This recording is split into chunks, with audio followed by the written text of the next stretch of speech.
Hello friends, welcome to a new episode of Drishti IAS Editorial Analysis. In this editorial analysis, we do three things. First of all, we link the editorial to the UPSC syllabus. Secondly, we try to understand the key points of the editorial. And thirdly, if any key concepts have come in the editorial and are important from exam point of view, we also discuss them. So let us begin today's editorial analysis. Dear viewer, this video is available in Hindi as well. If you wish to watch it, please visit our Hindi YouTube channel, Drishti IAS. For your convenience, the link for this video in Hindi has been provided in the description below.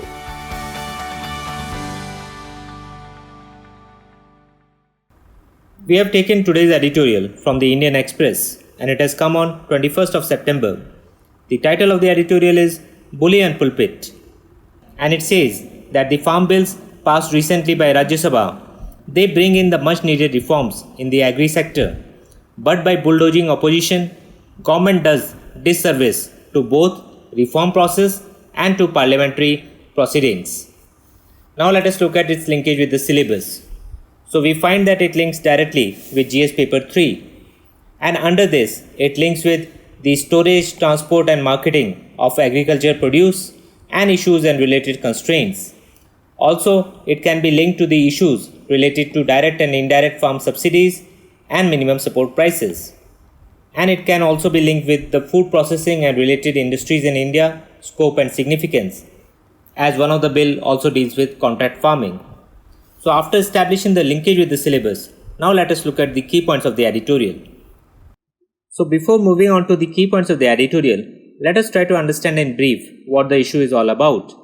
So on 20th of September, Rajya Sabha has passed two of the three farm bills that have witnessed widespread protest, and these farm bills have been ushered in by the government to bring in the much needed agricultural sector reforms. Now let us look at these bills. So the first bill is the Farmers Produce Trade and Commerce Promotion and Facilitation Bill 2020, and what this bill is doing, it is basically bypassing the APMCs, which are having a stranglehold over the agricultural produce marketing. But the government has clarified that this will not lead to shutting down of the APMCs. But what it will do, it will expand farmers' choices where to sell his produce. Right now, the farmer is tied down to the APMCs. But after this bill becomes an act, the farmer will have all the freedom to sell his produce wherever he wants. The second bill is the Farmers Empowerment and Protection Agreement on Price Assurance and Farm Services Bill 2020. And this bill is basically creating a framework for contract farming. And the idea of the government is that this will lead to more investment from the private sector coming into the agri sector, which will lead to better remuneration for the farmers. The third bill is the Essential Commodities Amendment Bill 2020, and this basically gives freedom of food stocking.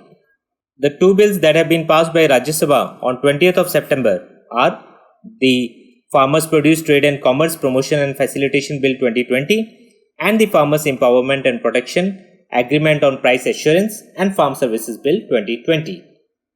And the basic aim behind these bills is to liberalize the farm markets in the hope that it will make the system more efficient and allow for better price realization for farmers.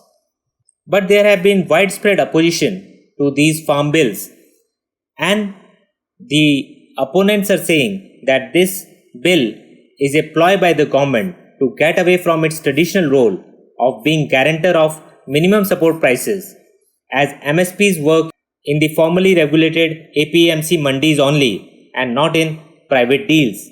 So this is the biggest worry, and this is fueling the protest, especially in the MSP dependent states of Punjab and Haryana. Though the government has clarified that the MSP regime will continue as usual and it will not be taken away. So after this basic background, now let us look at the key points of the editorial. So before starting with the editorial, let us see the term that has been used as a heading of the editorial, which is bully and pulpit. Now, this expression bully pulpit was coined by the US President Theodore Roosevelt, and it is used as a term for an office, especially political office, that provides one with the opportunity to share one's views. So, we should be clear about this term.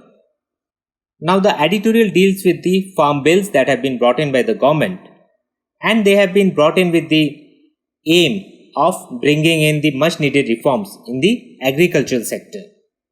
But the way the government has gone about bringing these bills and getting them passed in Lok Sabha and Rajya Sabha raises a lot of questions. And even the editorial says that by bulldozing the opposition, the government has done a disservice to both the reforms process and also to the parliamentary proceedings. As the Parliament of India is the apex body and the apex platform where such bills which are having wide ramification, they need to be discussed, deliberated, and then a decision needs to be taken. The editorial further says that two of the three important farm bills that seek to deregulate the sale of agricultural produce were passed in Rajya Sabha on 20th of September, and the manner of its passing raises lot of questions. There were scenes of chaos and uproar in Rajya Sabha, and also there have been widespread protests, especially in the states of Punjab and Haryana, where the farmers are feeling that the government is wanting to do away with the MSP regime. MSP stands for minimum support prices. Though the government has clarified that it has no intention of taking away the MSP regime. And the editorial also says that there seems to be a strange situation of the beneficiaries, which are the farmers, of these proposed reforms, and they are protesting against the government, though the government is saying that these protests are orchestrated by the opposition parties for their vested interests. And the editorial also says that while the opposition parties have tried to cash in on the farmer unrest, but the government has also used a hammer where it could have used the subtle powers of parliamentary debates and discussions to bring more consensus on the issue. But the government has gone about forcing the bills through parliament, and the government has also refused to take into consideration the demand for discussion, division of votes, or a reference to a select committee. And this basically does not reflect the government in good light, because the government must uphold the parliamentary process. Here we should also know this term, division of votes. So the bills have been passed by a voice vote, whereas the opposition has been demanding a division of votes. Division of votes means a physical count of votes. How many members are in support of a bill and how many members are opposing the bill.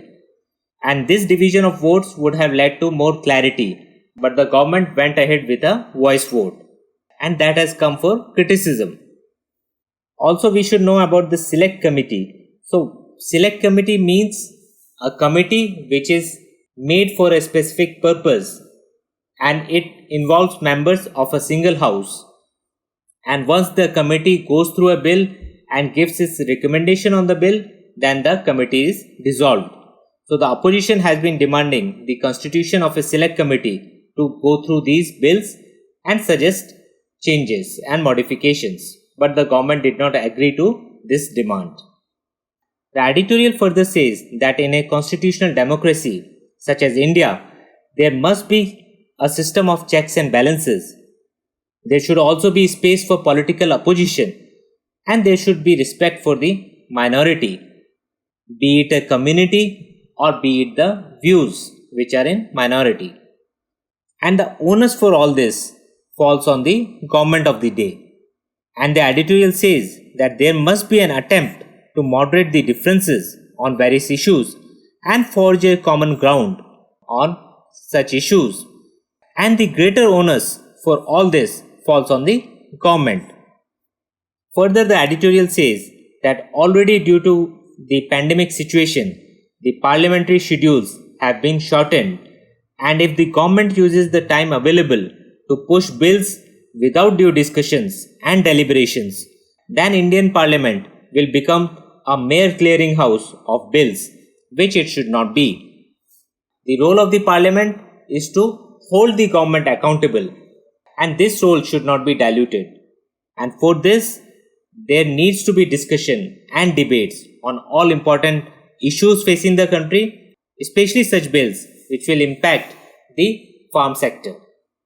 Further, the editorial says that India is currently facing an unprecedented pandemic, an economic downturn like no other, and a grave face-off situation with China on the border. And all of this makes for a very difficult situation in which the country finds itself. And in such a situation, the denial of opportunity for member of parliaments and the opposition to have their say shrinks the possibilities of a democracy to find a way out of such difficulty. And here the onus is on the government to make sure that the parliament functions properly and it can hold the government accountable for its acts of omissions and commissions. Finally, the editorial says that the farm bills, which have seen much protest, do not merit such fears because, first of all, these bills are only aimed at bringing reforms to the agricultural sector, and in this, only the monopoly of APMCs is being dismantled. The APMCs will continue to exist side by side.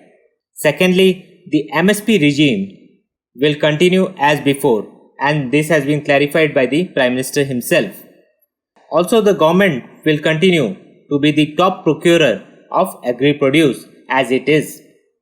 And these bills will only put in place an enabling architecture for the much needed agri reforms. So they need to be welcomed.